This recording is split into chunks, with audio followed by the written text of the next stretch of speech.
Hi ಎಲ್ಲರಿಗೂ ನಮಸ್ಕಾರ. Welcome back to my new vlog. ಯಾರು ನನ್ನ ಚಾನಲ್‌ನ ಸಬ್ಸ್ಕ್ರೈಬ್ ಮಾಡ್ಕೊಂಡಿಲ್ಲ, ಈಗಲೇ ಸಬ್ಸ್ಕ್ರೈಬ್ ಮಾಡ್ಕೊಂಡು ವಿಡಿಯೋ ನೋಡಿ ಮತ್ತೆ ಬೆಲ್ ಐಕಾನ್‌ನ ಕ್ಲಿಕ್ ಮಾಡಿ. ಆವಾಗ ನಾನು ವಿಡಿಯೋ ಹಾಕಿದ ತಕ್ಷಣ ನೋಟಿಫಿಕೇಷನ್ ನಿಮಗೆ ಫಸ್ಟ್ ಬರುತ್ತೆ. ಸೊ ನೀವು ನನ್ನ ವಿಡಿಯೋನ ತಕ್ಷಣನೇ ನೋಡ್ಬೋದು. ಬನ್ನಿ ಇವತ್ತಿನ ವಿಡಿಯೋ ಸ್ಟಾರ್ಟ್ ಮಾಡೋಣ. ಏನು ವ್ಲಾಗ್ ಸ್ಟಾರ್ಟ್ ಮಾಡೋಣ ಅಂತ ಹೇಳಿ ಸ್ಟೆಪ್ಸ್ ಹತ್ಕೊಂಡು ಹೋಗ್ತಾ ಇದ್ದೀನಿ ಅಂತ ನೋಡ್ತಾ ಇದ್ದೀರಾ? ಬೆಳಿಗ್ಗೆನೇ ಬಟ್ಟೆ ಎಲ್ಲ ವಾಶ್ ಮಾಡಿ ಹಾಕಿದ್ದೆ ಒಣಗ್ಸಕ್ಕೆ ಹಾಕಿದ್ದೆ. ಇವಾಗ ತುಂಬ ಬಿಸಿಲಿದೆಯಲ್ಲ ಅದಕ್ಕೆ ಒಣಗೋಗ್ಬಿಟ್ಟಿರುತ್ತೆ ತಗೊಂಬರೋಣ ಅಂತ ಹೋಗ್ತಾ ಇದ್ದೀನಿ. ನಾನು ತುಂಬ ಮ್ಯಾಟ್ ಎಲ್ಲ ಸ್ವಲ್ಪ ವಾಶ್ ಮಾಡಿ ಹಾಕಿದ್ದೆ. ಸ್ವಲ್ಪ ಒಣಗಿರುತ್ತೆ ಅನ್ಸುತ್ತೆ ತಗೊಂಬರೋಣ ಅದನ್ನೆಲ್ಲ ಸ್ವಲ್ಪ ಡೈರೆಕ್ಷನ್ ಚೇಂಜ್ ಮಾಡ್ಬಿಟ್ಟು ಹಾಕ್ಬರೋಣ ಅಂತ ಹೋದೆ. ನೋಡಿದ್ರೆ ಎಲ್ಲದೂ ಒಣಗಿದೆ ಕಂಪ್ಲೀಟಾಗಿ. ನಾನು ಬೆಳಿಗ್ಗೆ 7:30ಗೆ ಹಾಕಿರೋದು. ಇವಾಗ ಒಂದು 1:00 ಅನ್ಸುತ್ತೆ. 1:30 ಆಗಿದೆ. ಅಷ್ಟೊತ್ತಿಗೆ ಎಲ್ಲಾನು ಒಣಗಿದೆ. ಎಷ್ಟು ಬಟ್ಟೆ ಒಗ್ದಾಕಿದ್ದೀನಿ ಇವತ್ತು. ಇವಾಗೆಲ್ಲ ತಗೊಂಡು ಕೆಳಗೋಗೋಣ. ಎಲ್ಲ ತಗೊಂಡಿದ್ದೀನಿ. ಇವಾಗ ಹೋಗಿ ಏನು ಮಾಡೋದು ಅಂತ ನೋಡಬೇಕು. ನಾನು ಇನ್‌ಸ್ಟಾಗ್ರಾಮ್ ರೀಲ್‌ಗೆ ಅಂತ ಒಂದು ವಿಡಿಯೋ ಶೂಟ್ ಮಾಡ್ತಾ ಇದ್ದೆ. ಆ ವಿಡಿಯೋ ಶೂಟ್ ಮಾಡಿದ್ದೀನಿ. ಅದನ್ನ ಇನ್‌ಸ್ಟಾದಲ್ಲೇನೆ ಹಾಕ್ತೀನಿ. ವ್ಲಾಗ್ ಸ್ಟಾರ್ಟ್ ಮಾಡಿ ನಾನು ಆ ವಿಡಿಯೋ ಶೂಟ್ ಮಾಡಿ ಆಮೇಲೆ ಇದನ್ನ ಕಂಟಿನ್ಯೂ ಮಾಡ್ತಾ ಇದ್ದೀನಿ. ಅದು ಯೂಟ್ಯೂಬಲ್ಲಿ ಬೇಡ ಅಂತ ಇನ್‌ಸ್ಟಾಗ್ರಾಮಿಗಂತಾನೆ ಸಪ್ರೇಟಾಗಿ ಮಾಡಿದ್ದೀನಿ.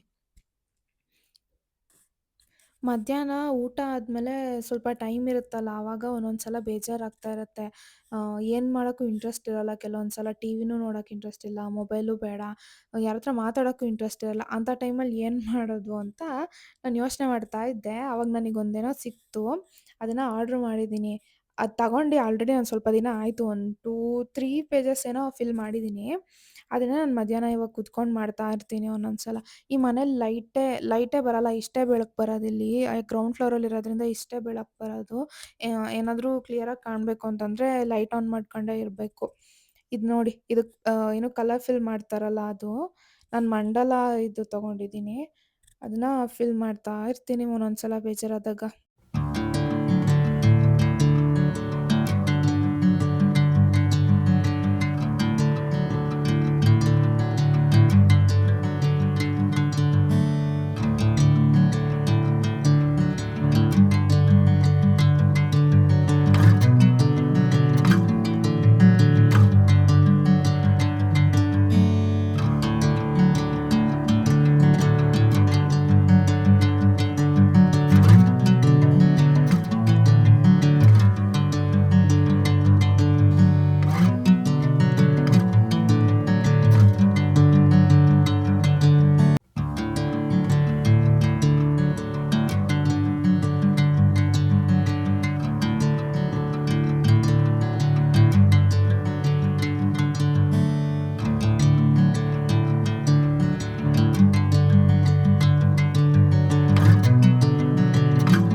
ಇದೆ ಆ ಬುಕ್ಕು. ₹170 ಇದು. ನಾನು ಬ್ಲಿಂಕಿಟೋ, ಜೆಪ್ಟೋದಲ್ಲೋ ತರಿಸಿದೆ. ಯಾವುದ್ರಲ್ಲಿ ಅಂತ ನೆನಪಿಲ್ಲ. ಅದ್ರಲ್ಲಿ ನನಗೆ ₹120 ಆಯಿತು.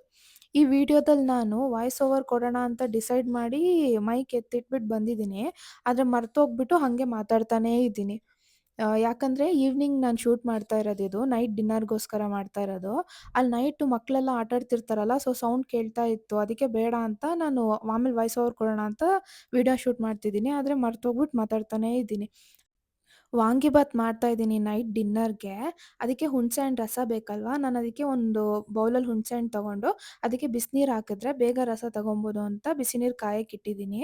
ಈಗ ಬಿಸಿನೀರು ಕಾಯಿಸಿ ಅದಕ್ಕೆ ಹಾಕ್ತಾ ಇದ್ದೀನಿ. ಹಾಕಿ ಸ್ವಲ್ಪ ಹೊತ್ತು ಬಿಟ್ಟು ನಾನು ವೆಜಿಟಬಲ್ಸ್ ಎಲ್ಲ ಕಟ್ ಮಾಡೋಷ್ಟೊತ್ತಿಗೆ ಅದು ತಣ್ಣಗಾಗಿ ಸಾಫ್ಟ್ ಆಗಿರುತ್ತೆ. ಆಮೇಲೆ ರಸ ತಗೊಬೋದು ಅಂತ. ಇವಾಗ ವಾಂಗಿಬಾತ್ ಮಾಡೋ ಬದನೆಕಾಯಿನ ತಗೊಂಡಿದ್ದೀನಿ. ಅದನ್ನ ವಾಶ್ ಮಾಡ್ಕೊಂಡು ಕಟ್ ಮಾಡ್ಕೊಂತೀನಿ. ಅದನ್ನ ಬದನೆಕಾಯಿ ಅಂತೂ ಯಾವಾಗಲೂ ಚೆಕ್ ಮಾಡೇ ಮಾಡಬೇಕು. ಯಾಕಂದ್ರೆ ಅದ್ರಲ್ಲಿ ಹುಳ ತುಂಬ ಇರುತ್ತೆ. ನಾನು ನೋಡಿದೆ ತೂತ ಇಲ್ಲದೆ ಇರೋದು ನೋಡೇ ತಗೊಂಬಂದಿದ್ದೀನಿ. ಆದ್ರೂ ಒಂದು ಮಿಸ್ಸಾಗಿ ತೂತ ಇರೋದು ತಗೊಂಬಂದ್ಬಿಟ್ಟಿದ್ದೀನಿ.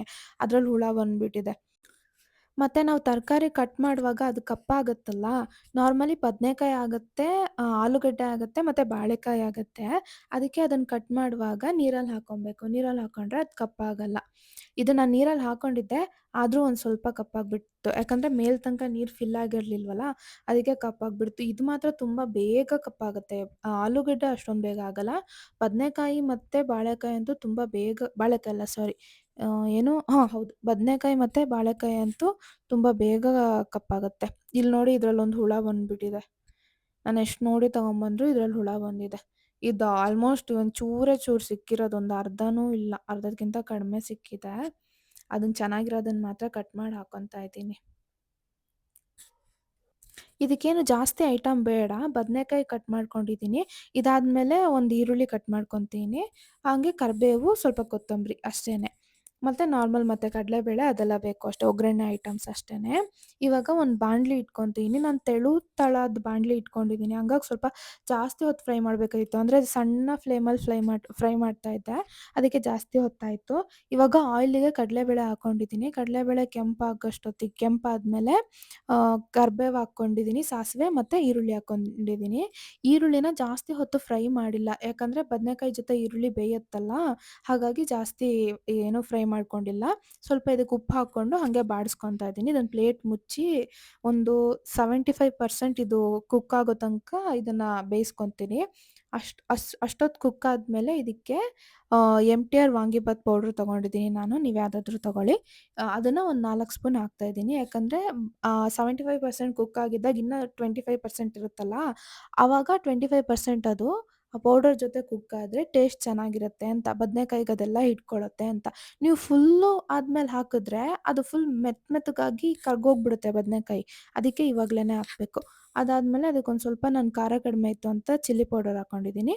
ಮತ್ತು ಹುಣಸೆಹಣ್ಣು ರಸ ಹಾಕ್ಕೊಂಡು ಮಿಕ್ಸ್ ಮಾಡ್ಕೊತಾ ಇದ್ದೀನಿ. ಒಂದೊಂದು ಸ್ವಲ್ಪ ನೀರು ಸೇರಿಸ್ಕೊಂಡು ಇದನ್ನು ಚೆನ್ನಾಗಿ ಕುದಿಸ್ಕೊತೀನಿ. ಅದರಲ್ಲಿರೋ ಆಯಿಲೆಲ್ಲ ಬಿಟ್ಕೊಳ್ಳೋ ತನಕ ಈ ಗೊಜ್ಜನ್ನ ಕುದಿಸ್ಕೊಂಡ್ರೆ ಈ ವಾಂಗಿಬಾತ್ ಗೊಜ್ಜು ರೆಡಿ ಆಗುತ್ತೆ. ಇದನ್ನ ಒಂದು ಸ್ವಲ್ಪ ಎತ್ತಿಡ್ಕೊತೀನಿ. ಯಾಕಂದರೆ ರೈಸಿಗೆ ಎಷ್ಟು ಬೇಕು ಅಂತ ಗೊತ್ತಾಗಲ್ಲ. ಅದಕ್ಕೆ ನಾನು ಸ್ವಲ್ಪ ತೆಗೆದಿಟ್ಕೊಂಡು ಮಿಕ್ಸ್ ಮಾಡ್ಕೊತೀನಿ. ಕಡಿಮೆ ಆದರೆ ಮತ್ತೆ ಅದನ್ನ ಹಾಕ್ಕೊಂಡು ಕಲ್ಸ್ಕೊತೀನಿ. ಯಾವಾಗಲೂ ನಾನು ಹಂಗೆ ಮಾಡ್ತೀನಿ ಏನು ಗೊಜ್ಜು ಮಾಡಿದ್ರೂ. ಇವಾಗ ರೈಸ್ ಹಾಕ್ಕೊಂಡು ಇದನ್ನು ಕಲಿಸ್ಕೊಳ್ಳೋಣ. ಆಮೇಲೆ ಕೊತ್ತಂಬರಿ ಹಾಕಿದ್ರೆ ವಾಂಗಿಬಾತ್ ರೆಡಿ. ನೀವು ಟ್ರೈ ಮಾಡಿ ಹೇಗಿತ್ತು ಅಂತ ಹೇಳಿ. ನಾನೇನು ಬೇರೆ ಥರ ಮಾಡಿಲ್ಲ. ಎಲ್ಲರೂ ಹೆಂಗೆ ಮಾಡ್ತಾರೆ ವಾಂಗಿಬಾತ್ ಹಾಗೆ ಮಾಡಿದ್ದೀನಿ. ಇದೇನು ಸ್ಪೆಷಲ್ ರೆಸಿಪಿ ಅಲ್ಲ. ನಾನು ಮಾಡಿದ್ದೆ ನೈಟ್ ಡಿನ್ನರ್‌ಗೆ ಅಂತ ಇದನ್ನು ಶೇರ್ ಮಾಡಿದ್ದೀನಿ ಅಷ್ಟೇ. ನೀವು ಹೇಗೆ ಮಾಡ್ತೀರಾ ಅಂತ ಹೇಳಿ. ಇಲ್ಲಾಂದರೆ ನೀವು ಇದನ್ನೇ ಟ್ರೈ ಮಾಡಿಬಿಟ್ಟು ಹೇಳಿ ಹೇಗಿತ್ತು ಅಂತ. ಇದು ಈಸಿನೇ, ಆರಾಮಾಗಿ ಮಾಡ್ಬೋದು ಇದು. ವಾಂಗಿಬಾತ್ ರೆಸಿಪಿ ಹೇಗಿತ್ತು ಅಂತ ಹೇಳಿ. ಸ್ಪೆಷಲ್ ಏನೂ ಮಾಡಿಲ್ಲ. ಎಲ್ಲರೂ ಹೇಗೆ ಮಾಡ್ತಾರೋ ಹಾಗೆ ಮಾಡಿದ್ದೀನಿ. ಈ ವ್ಲಾಗ್‌ನ ಇಲ್ಲಿಗೆ ಎಂಡ್ ಮಾಡ್ತಾ ಇದ್ದೀನಿ. ನಾಳೆ ಸ್ಪೆಷಲ್ ವ್ಲಾಗ್ ಇದೆ. ಯಾಕಂದರೆ ನನ್ನ ತಂಗಿ ಊರಿಂದ ಬರ್ತಾ ಇದ್ದಾಳೆ. ಏನೇನು ತಂದಿದ್ದಾಳೆ ಅಂತ ನಾಳೆ ವ್ಲಾಗಲ್ಲಿ ನೋಡೋಣ. ಯಾರು ನನ್ನ ಚಾನಲ್‌ನ ಸಬ್ಸ್ಕ್ರೈಬ್ ಮಾಡ್ಕೊಂಡಿಲ್ಲ, ಪ್ಲೀಸ್ ನನ್ನ ಚಾನಲ್‌ನ ಸಬ್ಸ್ಕ್ರೈಬ್ ಮಾಡ್ಕೊಳ್ಳಿ. ಲೈಕ್ ಮಾಡಿ, ಶೇರ್ ಮಾಡಿ, ಮತ್ತು ಹೇಗಿತ್ತು ರೆಸಿಪಿ ಅಂತ ಕಮೆಂಟ್ ಮಾಡಿ. ಬಾಯ್.